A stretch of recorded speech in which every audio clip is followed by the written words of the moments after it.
Hey guys, what's up? It's me again. I just wanted to do a quick video about some stuff.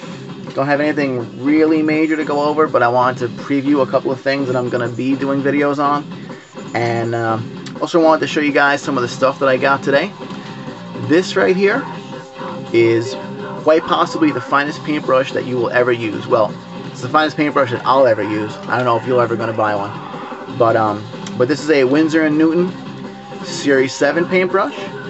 These list for around $25 to $27, which is a little ridiculous in my opinion. But if you shop around online, you can usually get them for a little bit cheaper than that. I picked these up for about $10 a piece. I got a bunch of them. Time to just replace some of my old brushes. If you guys watched the studio tour, you saw those 2 cups I had filled with brushes. I went through them the other day, and a lot of them are frayed. A lot of them are, I mean, some of them have been around for 10, 12 years. So sometimes it's just time to say goodbye and let them go.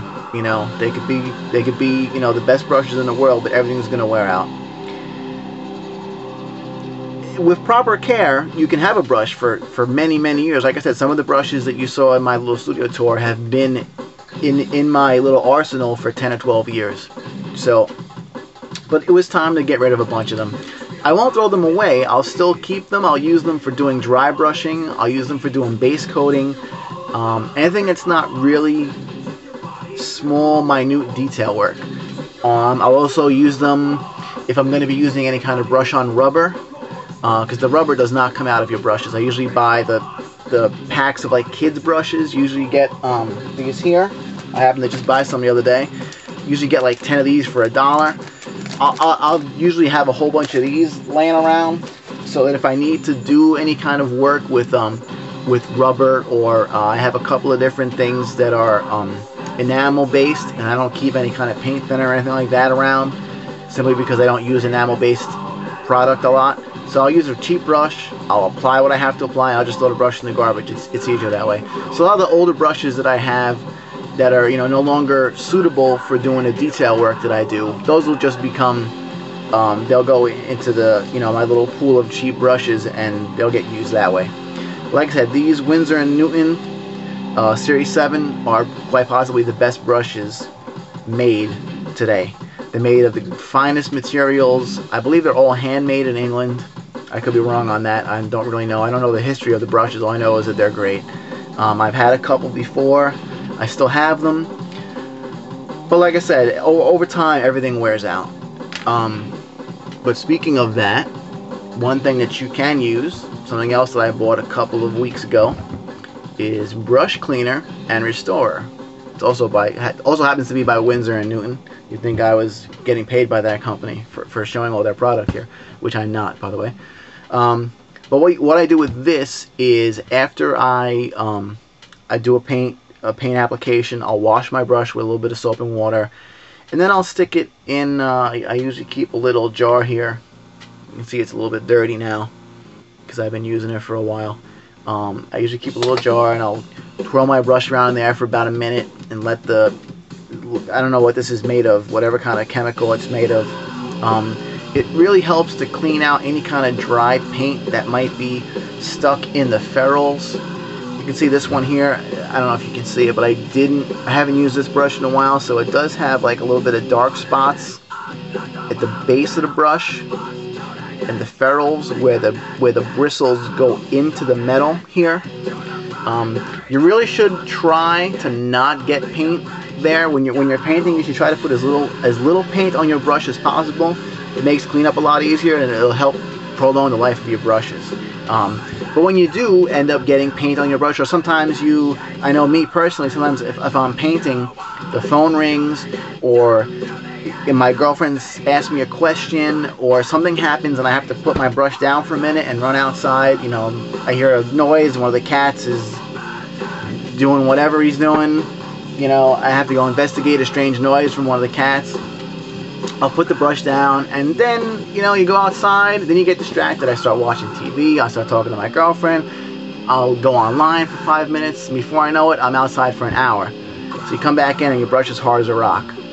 Get some of this, pour a little bit into, like I said, I have a little baby jar full, or use like some of the bottle caps Again, another good use for bottle caps. Put some in the bottle cap and just let your brush sit in there for a little while. One thing, when you do sit a brush in there, or if you're going to sit it in water or any kind of cleaner like that, make sure that the brush is not pushing down on the bristles. You know, if you're sitting it, you want to suspend it. Like, let's say you have your cleaner in here. You want to sit this, I don't know if you're going to be able to see, you want to sit this in so that it's not on the bottom. You don't want it to look like this. You always want to make sure that you're suspending your brush in the liquid or in your paint or whatever. You don't want to like be mashing it in there and you know, flattening out the tip of the brush. Alright, so that's that. I got some new brushes today. Another thing that I'm working on, somebody asked me about doing a tutorial for getting realistic skin tones. So I'm working on that. You can, I've got a couple of like little heads here that I've done some base coat painting. As you can see, it's just pretty bland. It's a single color.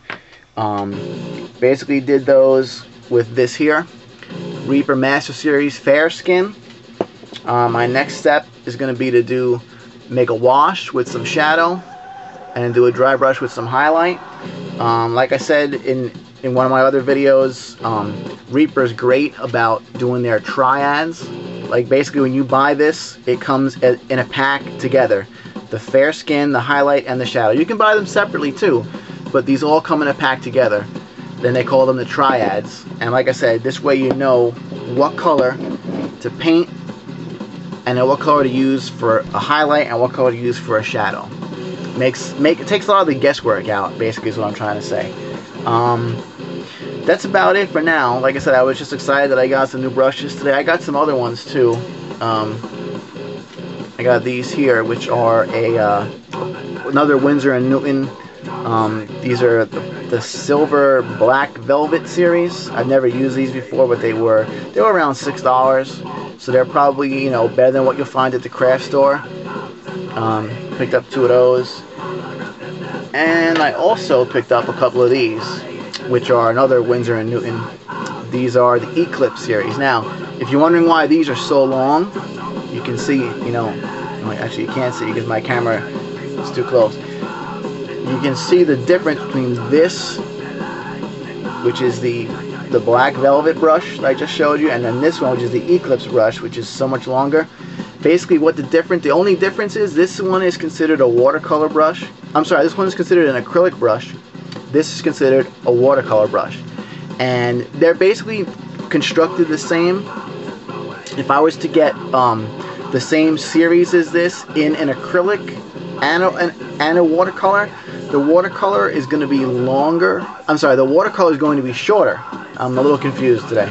Watercolor brush is going to be shorter because when the paint companies, some of the brush companies, when they make their brushes, they give the acrylic and the enamel or oil-based paint brushes a longer handle because they assume that they're going to be used by quote-unquote real artists that are sitting at a table with an easel and need to have a longer reach to reach their easel. Whereas watercolor brushes are usually used by people who are sitting at a table painting on paper that's right in front of them, so therefore they can have a shorter handle. It's the only real difference. If you're on a website or you're in a store and you see watercolor brushes and acrylic brushes, they're the same thing. They're made for the same kind of paint. So that's about it. That's your history lesson for the day. A little instructional video there on the difference between watercolor and acrylic brushes. And that's about it. Hopefully I'll get to do this skin painting tutorial shortly. Maybe later tonight, maybe tomorrow. And I'll have that video up hopefully before the weekend's out. Alright? See ya.